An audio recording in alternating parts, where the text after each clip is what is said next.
நான் தான் பவளமல்லின்னு எப்படி கண்டுபிடிச்சீங்க? தொப்பா இருக்குல்ல தொப்பா, அத வச்சுதான் கண்டுபிடிச்சேன்.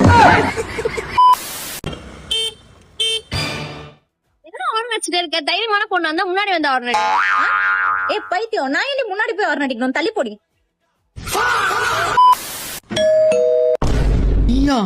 என்ன பெட்டியும் கையுமா நிக்கிறா? நல்ல வேலை யாரும் பார்க்கல. ஏய் நான் சொல்றது ஒரு நிமிஷம் கேளேன்டா.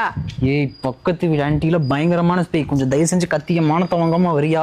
இப்ப நான் சொல்றது கேட்காம நீ பாட்டுக்கு போயிட்டே இருந்தா என்ன அர்த்தம்? ஏய் நானே பழைய சோறு தின்னுட்டு இருக்கிறேன் எங்க அப்பா கிட்ட, கொஞ்சம் தயவு செஞ்சு சும்மா வா. கஞ்சி இருந்தா கூட குடிச்சிட்டு நான் உன் கூட வாழ்ந்துப்பேன்டா. ஏய் சொல்றது புரியுதா இல்லையா? நான் சாப்பிட்ற சாப்பாடுல இருந்து நான் பூரா ஜட்டி வரைக்கும் எங்க அப்பா காசுடி. நான் நல்ல வேலை கிடைக்கட்டும், அதுக்கப்புறம் உங்க வீட்டுல வந்து பேசுற, தயவு செஞ்சு வா. கடைசி வரைக்கும் நான் சொல்றது நீ கேட்கவே மாட்டல்ல. எனக்கே எங்க வீட்டுல இடம் இல்ல, இதுல நீ போடுறதுக்கு ஒரு பெட்டி நிறைய துணி வேற எடுத்துட்டு வந்திருக்கிற. துணியா? நான் அதுல காசு தானே கொண்டு வந்திருக்கேன்.